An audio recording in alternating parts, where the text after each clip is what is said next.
Welcome, everybody. Today, I hope to inform you more about a disorder known as cerebral palsy. This affects many people throughout the U.S., and many people aren't really sure what it is or what it means to have it.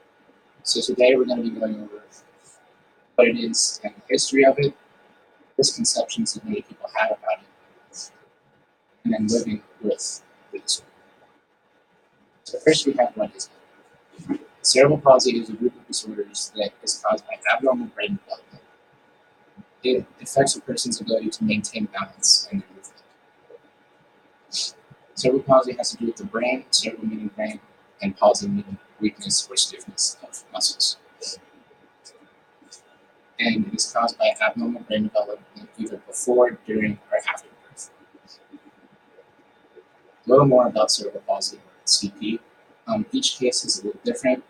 Mild cases only involve a stiffness in the leg, which is also known as spasticity, and that's the most common form. You have dyskinesia, which is more of a balance issue, and then ataxia, which has to do more with mental capacity and thinking. Or you can also have a mixed version of each of these. Now, the person born with this will likely have to go through a few surgeries and braces throughout their young childhood years to help support their legs in the development and hopefully have them maintain. Now, a little bit about the history. A British surgeon known as William John Little was the first to begin research on this disorder. It was known as Little disease back then, and his research would be eventually known as cerebral palsy. After him, Sir William Osler, who coined the term cerebral palsy in his book titled Cerebral Palsies of Children. He used most of his own work to write his book. And then later, Sigmund Freud started to do more intensive research, saying that the disease happened primarily before birth. And then in 1980, researchers proved that, on contrary to what Freud said, cerebral palsy can occur before, during, or after birth. Now, a little on the misconceptions. There is no one specific cause of cerebral palsy, and it doesn't always affect their life, because many people are worried that if their child is born with this disorder, that they won't be able to learn at the same rate or have a high quality of life.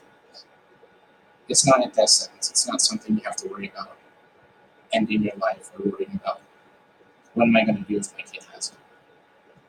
And usually people have it just live a normal life just like anybody else. Now, on the topic of living with CP, it isn't the end of the world. Most people go on, because some people are afraid that they won't be able to have children or live a normal life. But I am living proof that is not true. In a majority of cases, quality of life is fairly high. They'll go on, grow up just like any other kid. Yeah, they may have a funny walk, but it really doesn't affect anything else. Most people just have slight mobility issues like stiffness in their legs, and they may not walk normally and have trouble walking long distances. Like my dad, for example. He was born with cerebral palsy, and he had stiffness in his leg, so he grew up wearing braces and in and out of the hospital. But eventually, his legs became normal-ish, and he was able to run, play, walk just like any other kid. And as he grew up, he lived a normal life, had kids, had a job, was able to walk. And as he aged, the only aid he started to need was a walking cane as he started to age.